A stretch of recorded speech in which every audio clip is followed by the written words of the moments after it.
အားလုံးမင်္ဂလာပါကျွန်တော်အခုရောက်နေတာတော့ဒါဒီနေရာပဲနေရာကြီး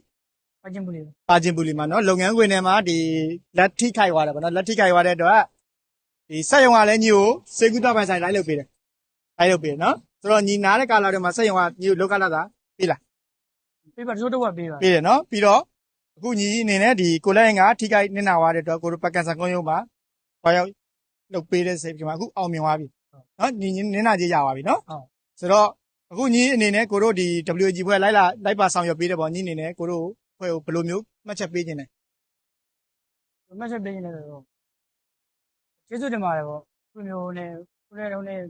နင့်နာကျေးပြောင်းနေပြန်ရတဲ့အတွက် ထိုက်တဲ့နဲ့နစ်နာကြီးရရှိသွားပြီเนาะပကံဆန်ကပေးတယ်เนาะညီအဆင်ပြေတယ်เนาะ ဟုတ် ဆိုတော့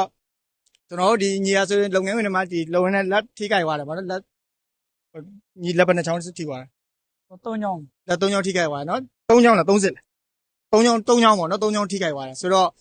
ထိုက်တဲ့နဲ့နစ်နာကြီးရတယ်ဆိုတော့ဒါပေမဲ့ပတ်စံတော့ရတော့များလဲဒါပေမဲ့ဒါတသက်စာဖြစ်သွားတာလीเนาะဆိုတော့ပတ်စံရရှိရဲ့ပတ်စံကိုလည်းလောလောတော့မသုံးနဲ့ပေါ့ကွာเนาะကိုဘွားရှိပဲအလုပ်ဆက်လုပ်နေတော့မယ်မလားစက်ရုံကလည်းညီကိုအလုပ်ပေးကြပြန်ပေးလို့ပါเนาะဘာမှအလုပ်နဲ့ညီပြဿနာရှိတာ ရှိပါဘူး မရှိဘူးเนาะညီအနေနဲ့ပြီးပကံစံကုန်းကိုတွားအကြောင်းကြားတဲ့အချိန်မှာစက်ရုံကတော့မညီကိုပါပြောလဲ ခေါ်ပြီးတော့ပြောပါတယ်သူတို့လုတ်ပေးမယ်ပေါ့သူလိုက်ပြန်ပြောပါတယ် ဒါပါစက်ပဲရှိတယ်ပေါ့နော် ပါဆက်ပဲရှိပါ